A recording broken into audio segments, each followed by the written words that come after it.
नमस्कार. महाराष्ट्राच्या पुढारीमध्ये आपले सर्वांचे सहर्ष स्वागत आहे. छत्रपती शिवरायांच्या महाराष्ट्रामध्ये 18 पगड जातींना सोबत घेऊन या ठिकाणी छत्रपती शिवरायांनी हे स्वराज्य प्रस्थापित केलं आणि या स्वराज्यामध्ये आज आपण पाहतोय की हा विखुरलेला महाराष्ट्र जो आहे तर तो जाती जातीमध्ये विखुरण्याचं काम या ठिकाणी चालू आहे. परंतु या ठिकाणी जे वेगवेगळ्या जातीचे जे समुदाय आहेत तर त्यांना प्रत्येकाने या ठिकाणी आरक्षणासाठी मागणीचा जो काही आग्रह धरलेला आहे तर ह्या आरक्षणासाठी मराठा समाजही मागील अनेक वर्षापासून ही आरक्षणाची लढाई लढतोय. त्याचबरोबर ओबीसी समाज असतील, ओबीसी समाजातल्या विविध उपजाती असतील, त्याचबरोबर धनगर समाज असेल, त्याचबरोबर बंजारा समाज असेल, त्याचबरोबर वंजारा समाज असेल, त्याचबरोबर या ठिकाणी मुस्लिम समाजही असेल, तर असे बहुसंख्याक अल्पसंख्याक समुदायातील वेगवेगळे वंचित घटक जे आहेत तर हे आज या आरक्षणाच्या लढाईत आपल्याला उतरताना पाहायला मिळत आहेत. परंतु या ठिकाणी ही आरक्षणाची लढाई जी आहे तर ती मागील 2 वर्षापासून जरांगे पाटील यांच्या आंदोलनाच्या माध्यमातून ही आरक्षणाची लढाई अत्यंत तीव्र झालेली पाहायला मिळते. आणि हाच संघर्ष जो आहे महाराष्ट्रामध्ये मराठा ओबीसी संघर्ष जो आहे तर तो मागील 2 वर्षापासून हा संघर्ष आपल्याला पाहायला मिळतोय.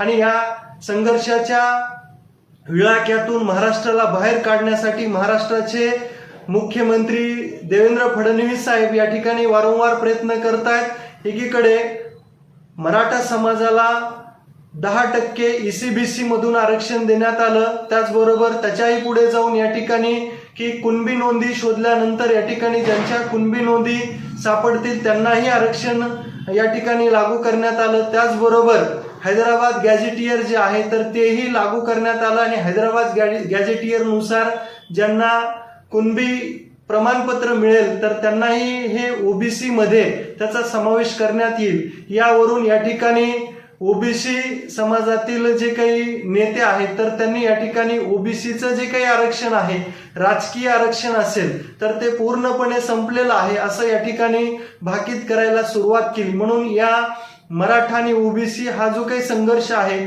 तर तो अत्यंत शिंगेला पोहोचलेला आपल्याला पाहायला मिळतो. परंतु या ठिकाणी देवेंद्र फडणवीस साहेब यांनी हा संघर्ष, हा तिढा जो आहे तर तो कशा पद्धतीने आम्ही सोडवतोय, एकीकडे मराठा समाजालाही आम्ही आरक्षण दिलेलं आहे, त्याचबरोबर ओबीसीवरही आम्ही अन्याय होऊ देणार नाही.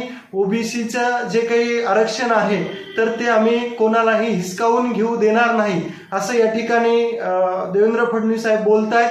नेमकं देवेंद्र फडणवीस मराठा आणि ओबीसी याचं झालेलं ध्रुवीकरण जे आहे तर ते नेमकं कशा पद्धतीनं हे ध्रुवीकरणाचा तिढा सोडवण्याचे काम राज्याचे मुख्यमंत्री करतायत. आम्ही कधी जातीपातीत भेदभाव केला नाही. या महाराष्ट्रामध्ये ओबीसी समाज असो, मराठा समाज असो, धनगर समाज असो, या ठिकाणी आमचा गोवारी समाज असो, वेगवेगळ्या समाजाच्या अडचणी या समजून घेऊन त्या अडचणीतनं मार्ग काढण्याचा प्रयत्न आम्ही सातत्याने केला. आणि आजही आमचं ठाम मत आहे, या महाराष्ट्रामध्ये मराठा समाज असो, ओबीसी समाज असो किंवा इतर सगळे समाज असो, आपण सगळे हे छत्रपती शिवरायांचे मावळे आहोत. छत्रपती शिवरायांनी 18 पगड जातींना सोबत घेऊन त्या ठिकाणी स्वराज्याची निर्मिती केली आणि त्या ठिकाणी हा एकोपा होता, सगळे लोक सोबत होते. म्हणूनच छत्रपती शिवाजी महाराजांचं स्वराज्य हे या देशामध्ये आपल्या सर्वांचं पहिलं असं राज्य ठरलं की ज्याने गुलामगिरीच्या बेड्या तोडल्या. गुलामगिरीच्या बेड्या जर तोडायच्या असतील तर समाजातले वाद दूर करावे लागतील आणि सगळ्या समाजांना एकत्रितपणे पुढे न्यावं लागेल.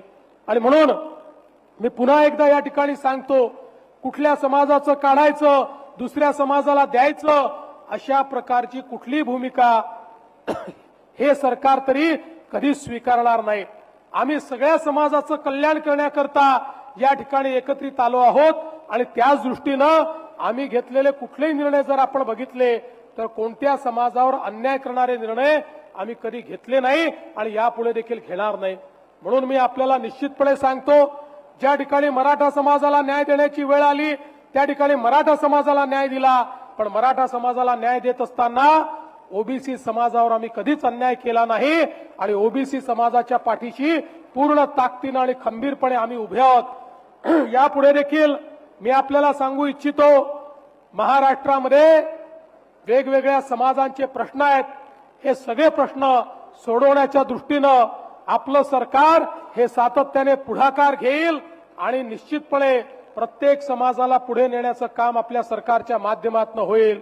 मी पुन्हा एकदा आपल्या सर्वांना आश्वस्त करतो, ओबीसी समाजाकरता आजवर वेगवेगळे निर्णय घेणारं हे सरकार आहे.